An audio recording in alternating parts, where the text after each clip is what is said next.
Hadirin rahimakumullah, para pemirsa channel YouTube Mifda Tebet Official dimanapun saja Anda berada.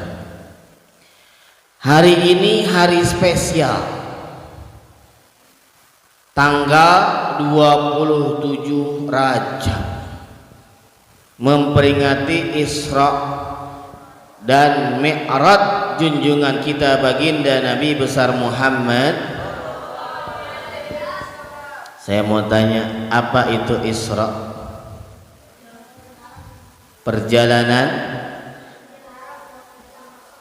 Rasulullah sallallahu alaihi wasallam dari Masjidil Haram ke Masjidil Aqsa. Makanya ayatnya jelas, subhanallazi asra bi'abdihi lailan minal masjidil haram ilal masjidil aqsa allazi barakna haulahu linuriyahu min ayatina innahu huwas sami'un. Isra, perjalanan Rasulullah, perjalanan Nabi Muhammad minal masjidil haram, dari Masjidil Haram. Di mana Masjidil Haram? Di Mekkah Al-Mukarramah, ilal masjidil aqsa, ke Masjidil Aqsa Yerusalem, sekarang Palestina namanya. Itu Isra. Mi'raj, perjalanan Nabi dari Palestina, dari Masjidil Aqsa ke Sidratul Muntaha, lewat 7 lapis langit, mustawa Sidratul Muntaha, jumpa Allah Subhanahu. Kalau ngomongin Isra Mi'raj Nabi, Pak, kalau ngomongin Isra Mi'raj Nabi, Bang, kayaknya kalau berpikir pakai otak, berpikir pakai pikiran kita punya, nggak bakal ketemu, nggak bakal nyambung. Perjalanan sangat jauh, waktunya sepertiga malam, tengah malam sampai sebelum subuh. Haram ke Aqsa sampai Sidratul Muntaha. Pakai otak nggak bisa, otak kekecilan buat mikirin peristiwa sebesar Isra Mi'raj. Tapi Isra Mi'raj harus kita percaya dengan iman. Setuju? Setuju? Apa tujuan Allah mengisra mi'rajkan Nabi? Yang pertama, dalam rangka menghibur Nabi. Apaan? Dalam rangka menghibur. Kok Nabi dihibur? Karena pada saat itu Rasulullah sallallahu alaihi wasallam lagi sedih. Pada tahun tersebut disebut juga dengan Amul Huzni, tahun kesedihan bagi baginda Nabi besar Muhammad. Yang pertama, wafatnya Abu Thalib. Siapa Abu Thalib? Paman Rasulullah dalam usia 80 tahun. Paman yang sangat cinta Nabi, paman yang kemana-mana dampingin Nabi, paman yang sangat berjuang mensupport dakwah Nabi, dipanggil oleh Allah Subhanahu wa ta'ala untuk selama-lamanya. Nabi sedih ketika itu. Gak lama kemudian wafatnya Abu Thalib disusul oleh wafat istri tercinta Khadijatul Kubra. Wafat, meninggal dunia menghadap Allah Subhanahu wa ta'ala. Bagaimana kurang baik Siti Khadijah sama Nabi. Semua dakwah Nabi didukung, seluruh harta Siti Khadijah disumbangkan untuk perjuangan dakwah Nabi. Sepanjang hidup dengan Nabi penuh dengan keromantisan. Wafat, meninggal dunia, inna lillahi wa inna ilaihi. Tambah sedih Nabi, ditinggal Abu Thalib pamannya, ditinggal Siti Khadijah istri tercintanya tambah sedih. Akhirnya Rasul dengan ditinggal wafat oleh kedua orang tersebut, paman dan istri tercintanya, perlakuan kaum kafir Quraisy ketika itu tambah jadi. Cacian demi cacian datang sini berganti, makian, ancaman pembunuhan datang bertubi-tubi. Akhirnya Rasul kepengen hijrah ke Taif agar nantinya di Taif dia merasa tenang. Nyampe Taif bukannya disambut, malah disambit sama penduduk Taif. Innalillahi wa inna ilaihi. Sabar Rasulullah, ditinggal oleh orang-orang yang ia cintai, hijrah ke Taif dalam rangka menenangkan diri, bukannya disambut malah disambit. Perjuangan dakwah Rasulullah sampai-sampai malaikat Jibril gedek sama penduduk Taif. Kata penduduk, kata malaikat Jibril, ya Rasul, ini penduduk Taif udah songong sama Rasul, udah songong sama Nabi. Apa saya perlu cabut gunung saya timpa penduduk Taif? Kata Rasul, jangan ya Jibril, saya berharap nanti keturunannya, anak cucunya ada yang beriman kepada Allah Subhanahu. Akhlak Rasulullah. Coba kalau kita disambitin, diudahin, dicaci maki, dilempar ini, dilempar itu, ada yang nawarin, Bang Suban, orang-orang kampung sini udah songong sama Bang Suban, apa perlu saya balas gunung Semeru, gunung Merapi saya cabut, saya lempar? Kata Suban, lempar biar mampus semuanya. Itu kalau kita orang biasa, penuh dendam, penuh hawa nafsu. Enggak Rasul. Jangan Jibril, saya berharap nanti keturunannya beriman kepada Allah Subhanahu. Oh Allah. Akhirnya kembali lagi dah Rasul dari Taif, kembali lagi ke Mekah nenangin diri. Disitulah Jibril ngejemput buat ngapain? Jalan-jalan Isra Mi'raj, berjumpa Allah Subhanahu. Nabi jalan-jalannya Isra Mi'raj, ketemu sama Allah, ketemu Allah Subhanahu wa ta'ala yang menciptakan langit, bumi beserta isinya. Suban kalau galau, pusing, sedih kemana? Ragunan. Rasul diundang oleh Allah Subhanahu wa ta'ala lewat Isra Mi'raj, didampingin malaikat Jibril untuk menghibur Nabi. Tujuan Allah mengisra mi'rajkan Nabi yang kedua adalah jelas dalam ayat Al-Isra ayat 1, linuriyahu min ayatina innahu huwas sami'un, dalam rangka memperlihatkan kepada baginda Nabi besar Muhammad kebesaran Allah Subhanahu wa ta'ala dalam Isra Mi'raj Nabi.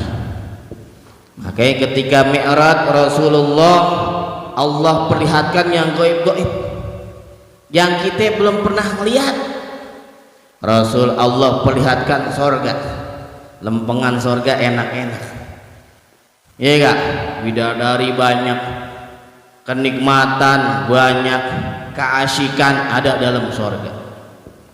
Allah perlihatkan Nabi neraka, bagian neraka yang serem-serem, ada yang mukanya babi, ada yang mukanya ular, ada yang lidahnya panjang dan lain sebagainya.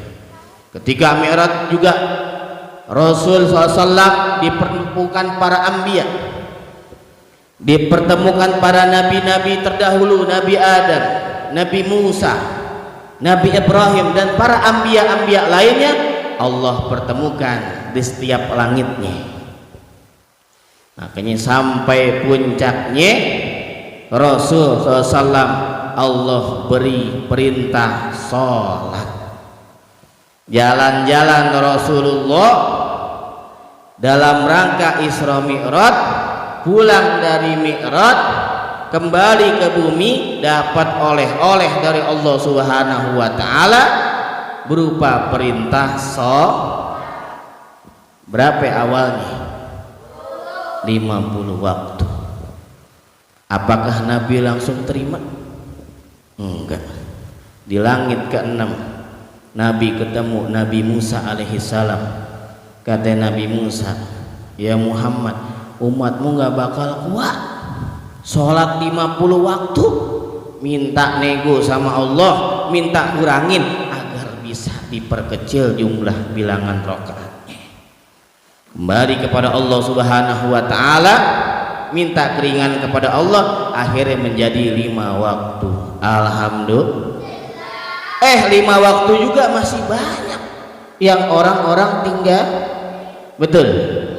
Subuh kesiangan, zuhur sibuk meeting di kantor, asar macet di jalan, maghrib pulang kecapean, isya ketiduran.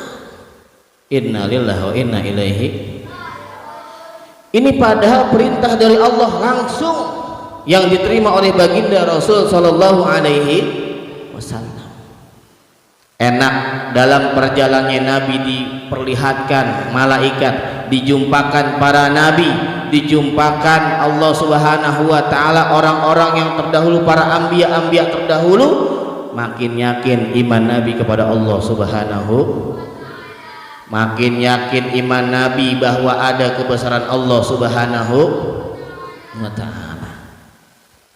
Yang ketiga, tujuan di Isra Mi'rajkan Nabi adalah dalam rangka seleksi keimanan. Tadi di awal saya bilang Isra Mi'raj ini ada yang percaya, ada yang enggak ketika itu. Orang-orang yang hidup pada zaman Nabi yang enggak percaya dengan Isra Mi'raj, murtad dia, keluar dari Islam. Tapi tidak sedikit alias banyak juga yang percaya dengan peristiwa Isra Mi'raj. Salah satunya sahabat Rasul plus mertua Rasul, Abu Bakar As-Siddiq. Alhamdulillah. Percaya dengan peristiwa Isra Mi'raj? Yakin percaya? Sallu ala Nabi. Salatullah salamullah ala taha Rasulillah. Salatullah salamullah ala yasin habibillah. Salatullah ala taha Rasulillah. Salamullah ala yasin habibillah. Tawassalna bi bismillah wa bil hadi Rasulillah. Tawassalna bi bismillah wa bil hadi Rasulillah. Wa kulli mujahidin lillah bi ahlil badri ya Allah. Salatullah salamullah ala Rasulillah. Salatullah salamullah ala yasin habibillah. Salatullah salamullah ala taha Rasulillah. Salatullah salamullah ala yasin habibillah. Salatullah lamullah ala taha Rasulillah. Salatullah salamullah ala yasin habibillah. Jadi sudah paham tentang tujuan Isra Mi'raj Nabi. Tujuan Allah mengisra mi'rajkan Nabi yang pertama apa tadi? Untuk menghibur Nabi. Yang kedua untuk memperlihatkan kebesaran kekuasaan Allah. Yang ketiga dalam rangka seleksi keimanan. Dan pada intinya peristiwa Isra Mi'raj ini jangan lupa kado spesial dari Nabi dalam perjalanan Isra Mi'raj adalah perintah ibadah sholat. As-sholah, as-sholah, as-sholah. Dirikan sholat, tegakkan sholat, jangan sampai kita tinggalin sholat. Sholat yang diajarkan oleh baginda Rasul, kita ikutin ulama-ulama kita dalam beribadah. Takbir, rotul ihram, sampai tahiyat salam. Lihat yang diajarkan oleh ulama-ulama kita. Takbiratul ihram, Allahu Akbar, pakai bahasa Arab. Jangan sampai anak-anak santri jamaah sekalian pakai bahasa masing-masing. Karena kalau pakai bahasa masing-masing ramai ini musala Mifdah. Yang imamnya orang Betawi, makmumnya banyak orang Jawa, orang Sunda, orang Padang, orang Madura, orang Papua. Hadirin hadirat pemirsa Mifdah Tempat Official, bisa bayangin kalau kita sholat hadiah dari baginda Rasul ketika peristiwa Isra Mi'raj, takbiratul ihramnya pakai bahasa masing-masing. Imam takbir Allahu Akbar, yang di belakang ada orang Jawa takbir pakai bahasa Jawa, Allah nun ageng. Sampingnya orang Sunda takbir pakai bahasa Sunda, Allah besar pisan. Sampingnya orang Betawi takbir pakai bahasa Betawi, Allah gede banget. Lu bisa masuk gua gak bisa takbir pakai bahasa Betawi. Sampingnya orang Madura takbir pakai bahasa Madura, Allah seseraja. Sampingnya orang Padang takbir pakai bahasa Padang, Allah nan gadang. Ujungnya orang Papua takbir pakai bahasa Papua. Beta juga bisa takbir pakai bahasa Papua, Allah besar sekali gitu. Innalillahi wa inna ilaihi. Akhirnya sholat rame, bukannya sholat malah bangga-banggain bahasa masing-masing. Makanya kita sholat yang diajarkan oleh Rasulullah, yang diajarkan oleh ulama-ulama para habaib kita dengan bahasa Arab. Allahu Akbar, inna sholati wa nusuki wa mahyaya wa mamati lillahi rabbil.